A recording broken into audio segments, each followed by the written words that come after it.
Hello दोस्तों, स्वागत है आप सभी का हमारे YouTube channel global GK tricks में। तो दोस्तों, आज हम जानेंगे बाबर के इतिहास और उसके जीवन परिचय एवं बाबर द्वारा भारत में लड़े गए युद्ध के बारे में। तो चलिए आज की वीडियो को शुरू करते हैं। बाबर का परिचय। बाबर का जन्म 14 फरवरी 1483 में फरगना घाटी में हुआ था। बाबर का पूरा नाम जहीरुद्दीन मोहम्मद बाबर था। बाबर के पिता का नाम उमर शेख मिर्जा था, जो फरगना घाटी के शासक थे। बाबर की मां का नाम कुतलग निगार खानुम था। बाबर अपने पिता की तरफ से तैमूर का वंशज और मां की तरफ से चंगेज खान का वंशज था। बाबर एक बहुत साहसी और निडर लड़ाकू योद्धा था। पिता की मौत के बाद 12 साल की उम्र में वह फरगना की गद्दी पर बैठा। बाबर के सैन्य अभियान। बाबर ने गद्दी पर बैठते ही अपने राज्य विस्तार के लिए सैन्य अभियानों की शुरुआत की, लेकिन इससे बाबर को कोई खास फायदा नहीं हुआ और अपने सैन्य अभियानों के चलते बाबर ने अपने पैतृक राज्य फरगना से अपना नियंत्रण खो दिया और उसे फरगना छोड़कर जाना पड़ा। वो समय बाबर के लिए बहुत मुश्किल और जोखिम भरा समय था, लेकिन अभी भी बाबर के कुछ वफादार साथियों ने उसका साथ नहीं छोड़ा था। वो बाबर के लिए कुछ भी करने को तैयार थे। बाबर की काबुल पर जीत।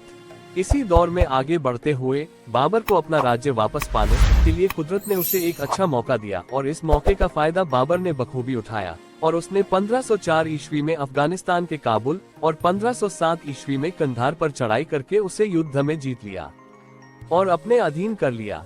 यह वो समय था जब बाबर के दुश्मन आपस में ही एक दूसरे के साथ दुश्मनी निभा रहे थे। वो कहावत तो आपने सुनी ही होगी कि दुश्मन का दुश्मन दोस्त होता है, और इसी का इस्तेमाल करते हुए बाबर ने एक एक करके अपने सभी दुश्मनों को युद्ध में हराकर जीत हासिल की और काबुल का शासक बन गया। बादशाह की उपाधि। काबुल फतह करने के बाद बाबर ने बादशाह की उपाधि धारण की और वह काबुल का बादशाह बन गया। बादशाह बनने के बाद उसकी ताकत और भी बढ़ गई, जिसके फलस्वरूप उसने अपने पैतृक राज्य फरगना और समरकंद को भी जीत लिया। बाबर द्वारा भारत में लड़े गए युद्ध। बाबर ने भारत पर पानीपत युद्ध से पहले 4 बार आक्रमण किया था। उसने भारत पर पहला आक्रमण 1519 ईस्वी में बाजौर पर किया था, जिसमें बाबर की जीत हुई थी। हालांकि बाबर को इन आक्रमणों से ज्यादा फायदा नहीं हुआ और उसने एक बार फिर पूरी ताकत के साथ भारत पर आक्रमण करने की योजना बनाई। इस बार उसने आक्रमण का स्थान बदला और 21 अप्रैल 1526 को उसने दिल्ली पर हमला किया। उस समय दिल्ली की गद्दी पर लोदी वंश के शासक इब्राहिम लोदी का शासन था। युद्ध की खबर मिलते ही इब्राहिम लोदी ने अपनी पूरी फौज मैदान जंग में उतार दी। दोनों सेनाओं के बीच भीषण युद्ध हुआ, जिसे हम पानीपत के प्रथम युद्ध के रूप में जानते हैं। इस युद्ध में बाबर ने बारूद और तोपों का जमकर इस्तेमाल किया था। बाबर के इस कार्य ने बाबर की जीत में अहम भूमिका निभाई। आखिरकार इस युद्ध में बाबर की जीत हुई।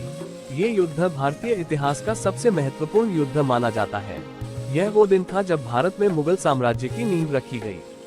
इसके बाद बाबर ने 1527 में खानवा का युद्ध, 1528 में चंदेरी का युद्ध और 1529 में घाघरा का युद्ध लड़ा था।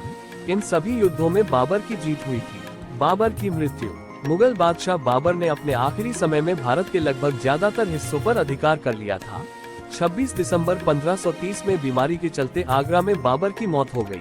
उसकी आखिरी ख्वाहिश के मुताबिक उसे काबुल में दफनाया गया। तो दोस्तों, ये थी बाबर के बारे में कुछ महत्वपूर्ण बातें जो आपकी नॉलेज को बढ़ाने में मदद करेगी। अगर जानकारी अच्छी लगी हो तो वीडियो को लाइक करें, अपने दोस्तों के साथ शेयर करें और चैनल को सब्सक्राइब करें। आपसे फिर मुलाकात होगी ऐसी ही नॉलेजेबल वीडियो के साथ। तब तक के लिए धन्यवाद।